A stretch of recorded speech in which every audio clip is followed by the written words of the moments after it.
బెజవాడలో సబ్ జైల్లో వీఐపీలతోటి కిటకిటలు ఆడిపోతున్నది. ఇది బాగా ట్రోల్ అవుతున్న అంశం.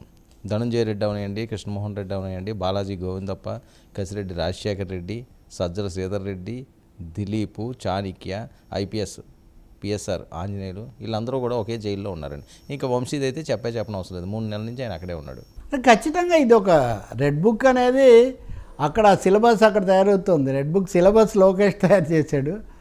దాని ఇంప్లిమెంటేషన్, దాని టీచింగ్, ఆ పాఠాలు అనేవి బహుశా అక్కడ చెప్తున్నట్టుగా ఉన్నారు. అంతకుముందు అందరినీ రాజమండ్రికి పంపించేవాళ్ళు.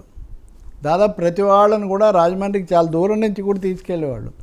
ఇప్పుడు ఎందుకు విజయవాడకు మార్చారు వీళ్ళను అంటే దీంట్లో తప్పకుండా పొలిటికల్ కేసు. ఒకటేమో కోర్టులన్నీ అక్కడే ఉన్నాయి, రెండోది వీళ్ళందరూ అక్కడ తిరిగిన ఇవన్నీ జరిగిన స్థలాలు కూడా అవి, మూడవది రాజకీయంగా వీటి వల్ల ఒక విపరీతమైన వేడి, ఉద్రిక్తత, టెన్షన్ అయితే బాగా పెరుగుతూ ఉంది. మాటిమాటికి ఇప్పుడు నిన్న వంశీని ఎన్నిసార్లు తీసుకొచ్చారు ఇప్పటికీ, ఆయన రూపురేఖలు ఎలా ఉన్నాయి వీటన్నిటి మీద నడుస్తుంది. నేను ఉదయం ఎవరో బయట వేసేది చూస్తున్నాను, పిఎస్ఆర్ ఆంజనేయులు.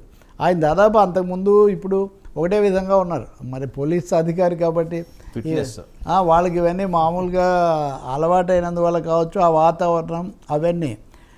కానీ ఇంతమందిని ఒకటే చోట పెట్టి ఏమీ మెసేజ్ ఇస్తున్నారు, మిమ్మల్ని అందరినీ కట్టగట్టి దెబ్బతీస్తాము అని ఒకటి చెప్పదలుచుకున్నారా?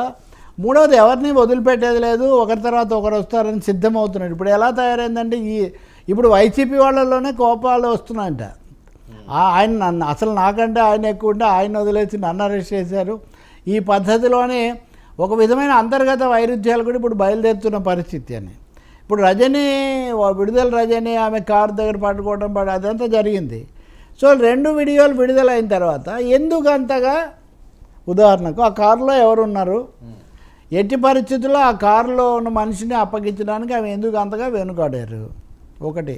సరే పోలీసులైనా కానీ కాసేపు సమయం ఎందుకు ఇవ్వలేదు అంటే రహస్యం అంతా కారులో ఉంది, ఆ రహస్యం కలిగినటువంటి వ్యక్తి అక్కడ ఉన్నారు.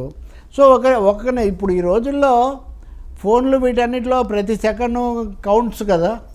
ఇక్కడి నుంచి అక్కడికి వెళ్ళే లోపల కూడా బోలెడ్ డేటా రావచ్చు, బోలెడ్ డేటా పోవచ్చు. కాబట్టి ఈ స్థాయిలో జరుగుతూ ఉన్నాయి ఇవన్నీ. ఇప్పుడు ఆమెను కూడా ఆ క్రమంలో అరెస్టుకు ఆమె మరిది అరెస్ట్ అయ్యారు. ఇప్పుడు ఆమె కూడా ఖచ్చితమైన టార్గెట్గా ఉన్నారని మనకు కనిపిస్తుంది. వీళ్ళంతా విజయవాడకు ఇంకా అనేక మంది ఒక క్యూ విజయవాడకు ఏర్పాటైందనేది మాత్రం నిజం. రాజకీయంగా వాళ్ళు విజయవాడలో ఉంటేనే తగిన మెసేజ్ కూడా వెళ్తుంది అన్నది కూడా దీని వెనక కారణం.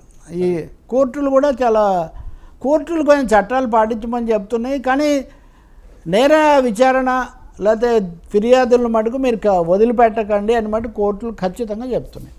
వంశీకి ఆ విధంగా చూస్తే ఇంకో 2-3 కేసులు ఉన్నాయి.